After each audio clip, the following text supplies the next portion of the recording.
Greetings to you, all the film buffs. I'm sure all of you have their favorite films that stir their imagination and make their hearts skip a bit. Well, today I like to present my top 10 of my favorite films. Films that make me go mad. You know, it was so difficult for me to arrange them. I still can't do it properly. That's why there are just 10 of them. No places, no titles. The first film I would like to discuss with you is not actually a film. It's a cartoon, The Lion King.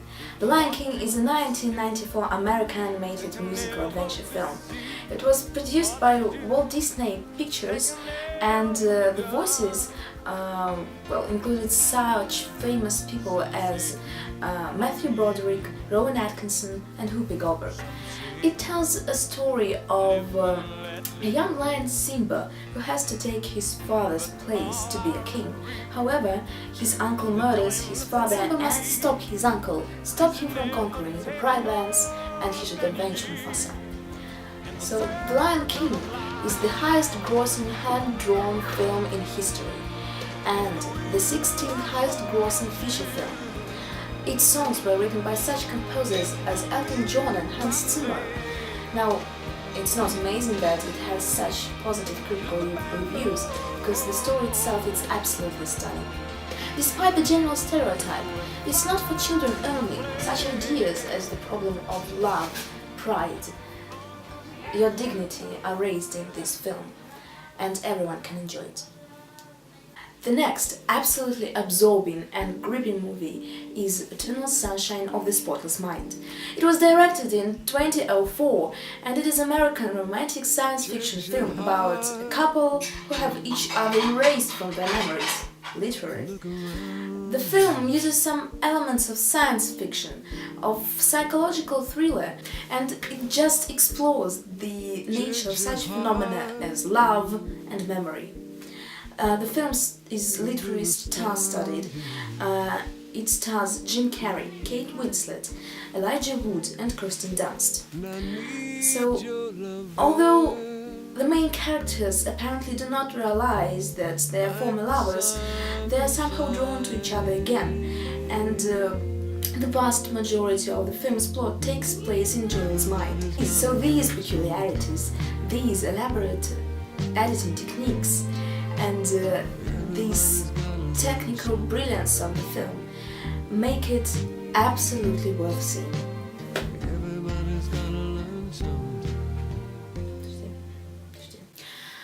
So Jim Carrey and Kate Winslet are followed by another exciting story about two lovers. And this is Vanilla Sky, directed in 2001. It was directed by Cameron Crowe and it stars such actors as Tom Cruise, Penelope Cruz, Cameron Diaz and other famous and seasoned actors. It has been described as an odd mixture of science fiction, romance and reality warp, and I suppose that this mixture is a well-turned one. It tells us the story of David Ames, who is a wealthy owner of the largest publishing firm in New York City. He enjoys his bachelor lifestyle greatly until he meets a girl named Sophia. Then his life changes completely. But his former girlfriend attempts to kill herself and David in a car crash, and while Julie, the girlfriend, dies, David remains alive, but his face is horribly disfigured, forcing him to wear a mask to hide his injuries. Now, unable to come to grips with the mask, he gets drunk on a night out at a bar with Sophia, and he is left alone to walk in the street. But what a twist! David is awakened the next morning by Sophia, who apologizes for not helping him, and they start seeing each other again. Well, his life seems perfectly normal, but suddenly he starts seeing some odd things like his distorted face, some man telling him that he can conquer the world. The rest of the plot should be seen by you, not described by me. What I like about it is that it has different interpretations, 5 of them, and all the variants are different. The film's soundtrack is also the reason for my choice, because it contains songs written by Radiohead, The Beatles, R.E.M., U2, Paul McCartney, and it makes my head swim, because Cameron Crowe thought that the film itself had some musical overtones, and he thought that the music can evoke some feelings that the actors try to carry to us. So, Vanilla Sky is worth seeing. After all, I have discovered that the vast majority of my list is some dramas, tear-jerking films, so on and so forth. Now, don't be surprised when I tell you that the next movie is The Truman Show. The Truman Show is a 1998 American satirical comedy drama directed by Peter Weir. So the cast includes my personal favorite, Jim Carrey. The film chronicles the life of a man who is unaware that he is living in a constructed reality television show, broadcast around the clock to billions of people around the globe. Truman becomes suspicious of the reality around him, and he embarks on a quest to discover the truth about his life. Jim Carrey was considered for the role after his magnificent performance in Ace Ventura, Pet Detective. Robin Williams was considered for this role, but Carrey took the opportunity to proclaim himself as a dramatic actor rather than being typecast in comedic roles. Go. What is really breathtaking about this film is its scenery. The scenery was a real breakthrough in the 90s. Perfect Sense is a 2011 drama film directed by an unknown Scottish director, David Mackenzie. It stars Eva Green and Ewan McGregor. It is a story about two people, a chef and an epidemiologist, who fall in love just as an epidemic begins to rob the world's population of their senses. The epidemic causes humans to lose their senses. First, they start crying for no reason. After drying up their tears, they notice they have lost their ability to smell, and this is followed by the loss of taste and hearing, and finally eyesight. The epidemic is not given a major part in the movie. Instead, the movie focuses on the two lovers and the rest of the people who try to deal with the situation. For example, Michael, being a chef, should go on cooking for people who can neither smell nor taste. The film is not only sustained by the strength of its performances, but by the magnificent work of the crew. What I mean is, the final product actually makes you feel what is going on. The next film I would like to tell you about is called The Lovely Bones. The Lovely Bones was directed in 2009 by an American director, Peter Jackson, who has given the world the absolute epic masterpiece, The Lord of the Rings. It is a film adaptation of the award-winning and best-selling novel of the same name by Alice Sebold. I actually have read the book, and it made me weep. In 1973, Susan Salmon, a 14-year-old girl living in Pennsylvania with her parents, sister and her brother, dreams about becoming a photographer someday. But one day, as Susie walks home, she is met by her neighbor, and he coaxes her into an underground den that he says he has built for the neighborhood children. As you can guess, she is cruelly murdered by her neighbor and is pulled in the in-between world between reality and heaven. From there, Susie watches over her loved ones, and she is unable to let go until her murderer is found. Everything, the actors that were cast to advantage, the scenery, the visuals, the crew's work, it's just marvelous. Moreover, this mixture of tear-jerking scenes, this sentimental drama, and some cruel scenes full of violence and blood appealed to me greatly. Now this couple make my day. Johnny Depp and Helena Bonham Carter starred in an absolute masterpiece, directed by one of my favorites, Tim Burton. They starred in Sweeney Todd, the demon barber from Fleet Street. It is a 2007 black comedy musical drama, and It is an adaptation of the 1979 musical, but in fact it hasn't lost its charm. It retells the story, the Victorian story, of a barber who is trying to avenge his wife, and he kills his customers with a straight razor, while his accomplice, wondrous Mrs. Lovett, uses their bodies to make meat pies. What is special about this vividly dramatic film is that its stars are not known for singing, but Johnny Depp in particular took some singing lessons, and these very actions were critically approved.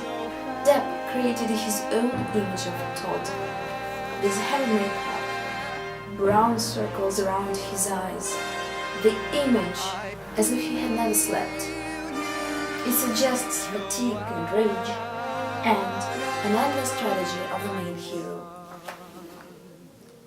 American Psycho is a 2000 satirical psychological thriller directed by Mary Harron. It is based on the novel of the same name, and it stars Christian Bale, and it's enough.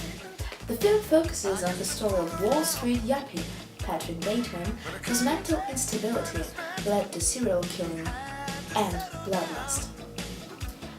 His life revolves around dining at trendy restaurants while keeping up his appearances for his circle of equally wealthy and shallow friends, most of whom dislike him greatly. However, he also leads a secret life in which he commits rape, torture, and murder. Bale spent several months working out by himself, and then 3 hours a day with the trainer during pre-production of the film. He wanted to achieve the exact physical form for the narcissistic Bateman. This role couldn't have been played by any other actor. At its best, the film reflects our own narcissism and the shallow American culture it was spawned from, with some piercing effectiveness. Much of the credit for this can go to the director and, of course, to Christian Bale.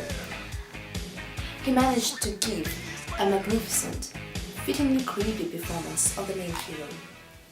And now, it's time for us to travel to a galaxy far, far away. Yes, that's right. My list includes Star Wars, all the episodes, despite the general stereotype that Star Wars is watched only by nerd boys who have nothing else to do. Now, it's not only about Luke Skywalker fighting Darth Vader and then this famous Luke, I'm your father. It's something more.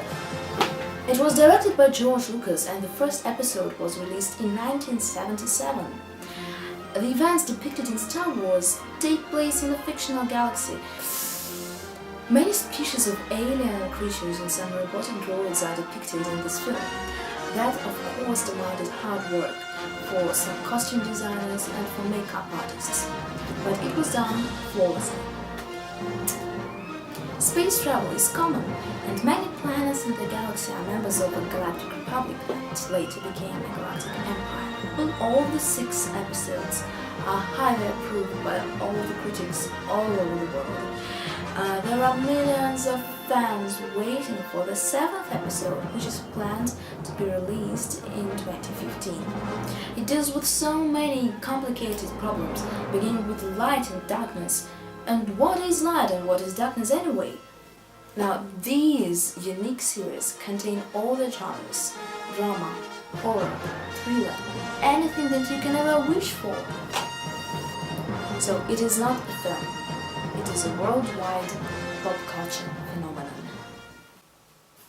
Somebody like me simply can't do without a bit of comedy, a bit of unrefined British humor. Monty Python's Flying Circus is a British sketch comedy series that was created by this wonderful crew. Now, it was broadcast by the BBC from 1969 to 1974. The show often targets some typical traits of British life, and sometimes it is politically charged. Now, all the members of this crew were highly intellectual, and they were educated as well, and that's why their comedy often has some erudite references to numerous philosophers and literary figures. Eric Idle is perhaps best remembered for his roles. He is also considered to be the best singer and songwriter in the crew. He composed the song "Always Look at the Bright Side of Life" that was performed by him during the London Olympics. And now for something completely different. This is the title of the film I want to speak to you about. It's a film spin-off from television comedy series featuring favorites. The title was used as a catchphrase during the show. So the film was released in 1971 and it consists of 90 minutes of the best sketches seen. The announcer, John Cleese, uses this catchphrase in some ridiculous situations, like being roasted on a spin or lying on the table in pink bikini. It contains some classic sketches, for example, The Minister of City Walks or The Funniest Joke in the World. And these guys are absolutely brilliant. Now, somebody may not like my choice, somebody may disagree with my point of view, but these are the films that I'm ready to watch over and over again, no matter where I am, who I'm with, or what I'm doing. So my best advice for those who haven't watched something is to do so. Now, goodbye and see you later.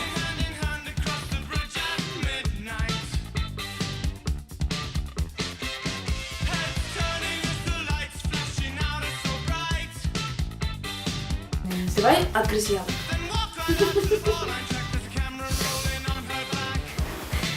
Вот так мы веселимся. Так, хватит, нам некогда учить сейчас.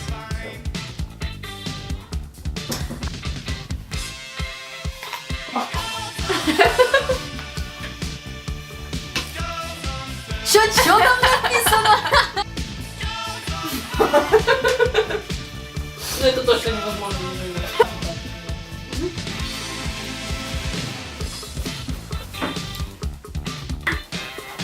Я так сидела. Не видно его.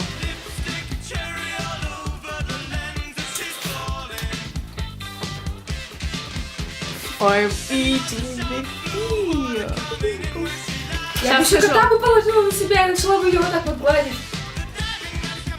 Как сказать? Нескончаемая стратегия.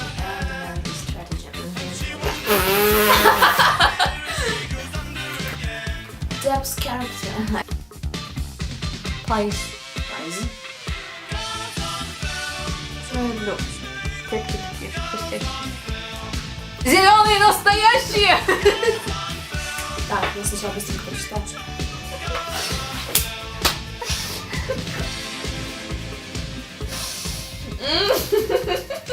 Банан.